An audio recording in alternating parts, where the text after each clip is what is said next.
राधे राधे दोस्तों। जैसा कि आप सभी जानते हैं, कार्तिक मास शुरू हो गया है। तो आज मैं आपको कार्तिक मास के पहले अध्याय को सुनाने जा रही हूँ। चलिए सुनते हैं कार्तिक मास का पहला अध्याय। मैं सिमरू माता शारदा, बैठे जीवा आए, कार्तिक मास की कथा लिखी कमल हर्षाए।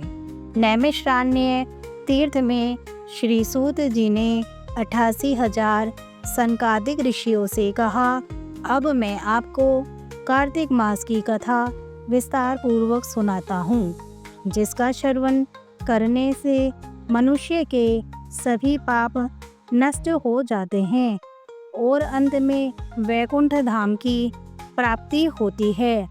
सूत जी ने कहा, श्री कृष्ण जी से अनुमति लेकर देवर्षि नारद के चले जाने के पश्चात सत्यभामा प्रसन्न होकर भगवान कृष्ण से बोली, हे प्रभु, मैं धन्य हुई, मेरा जन्म सफल हुआ।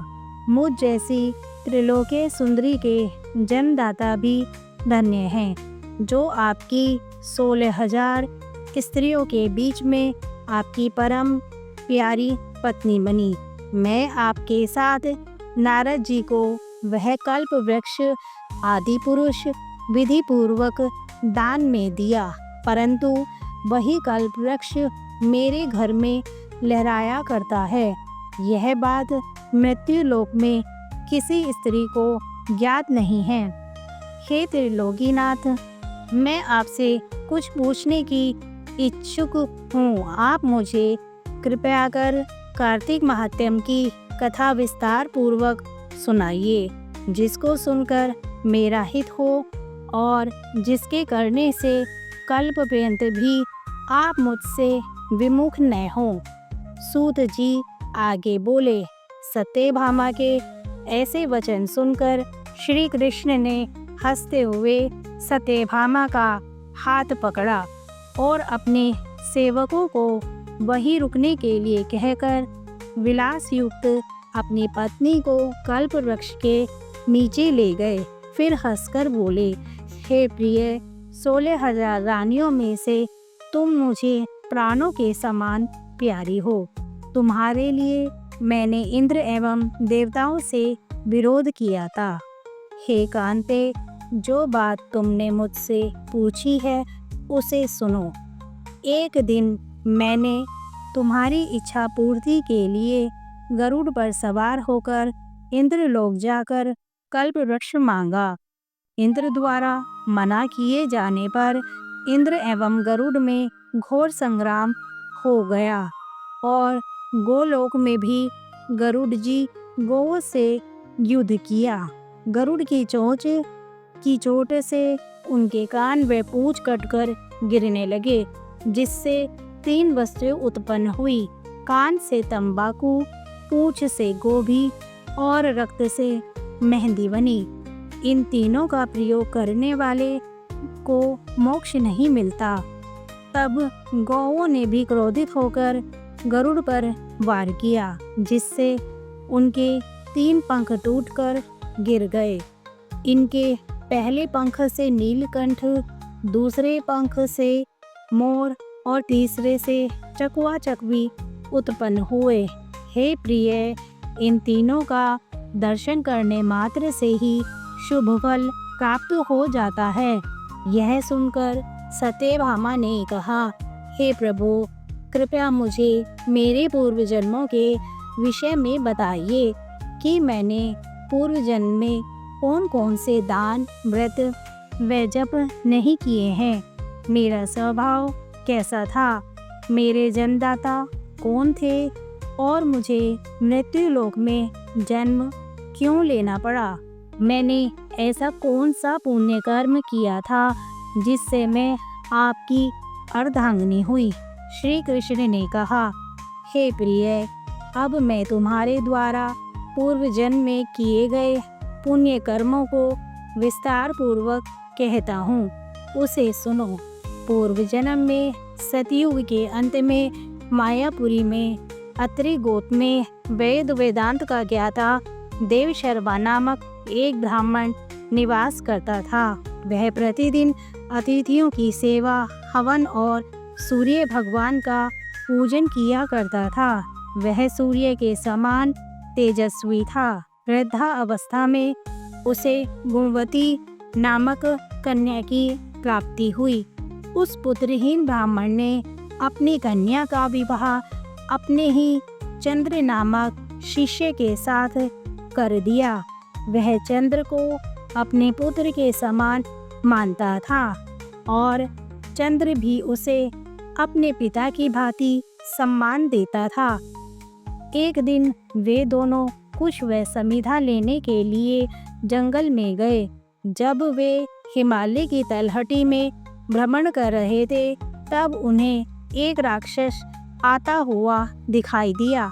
उस राक्षस को देखकर भय के कारण उनके अंग शिथिल हो गए और वे वहां से भागने में असमर्थ हो गए।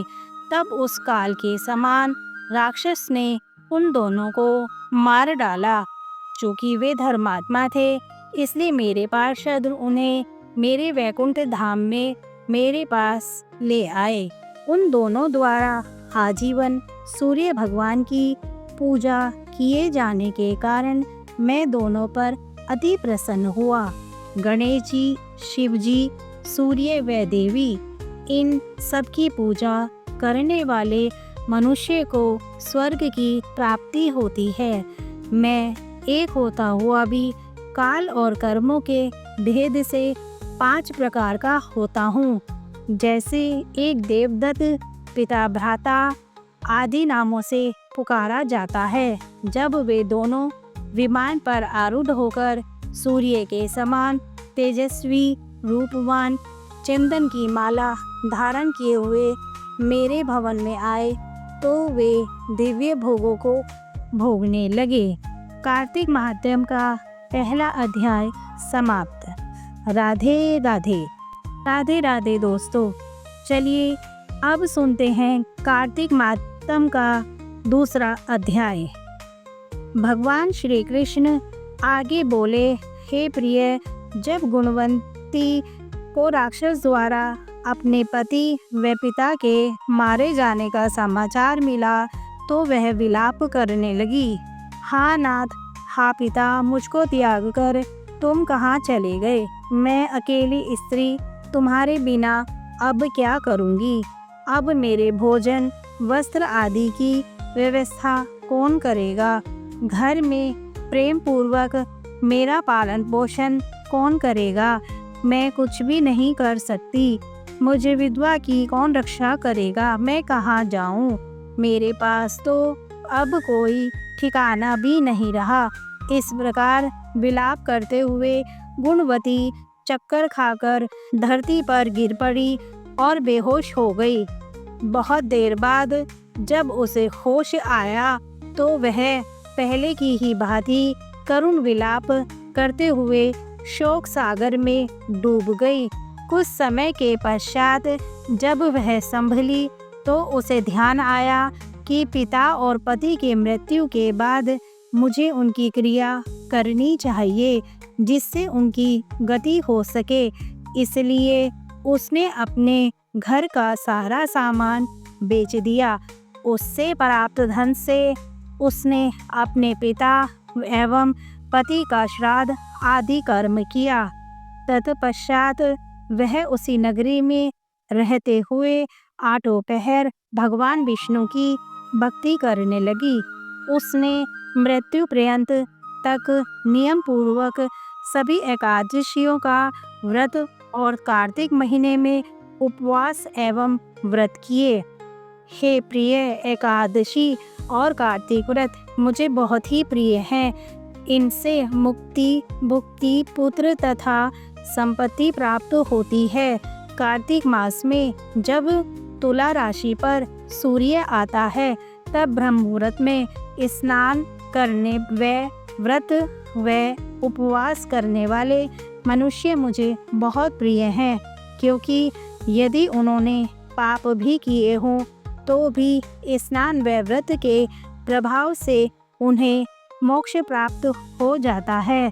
कार्तिक में स्नान, जागरण, दीपदान तथा तुलसी के पौधे की रक्षा करने वाले मनुष्य साक्षात भगवान विष्णु के समान हैं। कार्तिक मास में मंदिर में झाड़ू लगाने वाले, स्वास्तिक बनाने वाले तथा भगवान विष्णु की पूजा करने वाले मनुष्य जन्म मरण के चक्कर से छुटकारा पा जाते हैं। यह सुनकर गुणवती भी प्रतिवर्ष श्रद्धापूर्वक कार्तिक का व्रत यह सुनकर गुणवती भी प्रतिवर्ष श्रद्धापूर्वक कार्तिक का व्रत और भगवान विष्णु की पूजा करने लगी। हे प्रिय, एक बार उसे ज्वर हो गया और वह बहुत कमज़ोर भी हो गई। फिर भी वह किसी प्रकार गंगा स्नान के लिए चली गई। गंगा तक तो वह पहुंच गई, परंतु शीत के कारण वह बुरी तरह से काँप रही थी। इस कारण वह शिथिल हो गई। तब मेरे दूत उसे मेरे धाम में ले आए। तत्पश्चात ब्रह्मा आदि देवताओं की प्रार्थना पर जब मैंने कृष्ण का अवतार लिया तो मेरे गण भी मेरे साथ इस पृथ्वी पर आए, जो इस समय यादव हैं। तुम्हारे पिता पूर्व जन्म में देव शर्मा थे, तो इस समय शैतराजित हैं।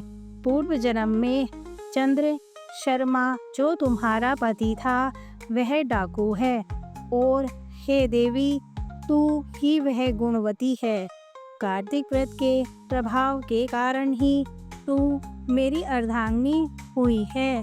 पूर्व जन्म में तुमने मेरे मंदिर के द्वार पर तुलसी का पौधा लगाया था।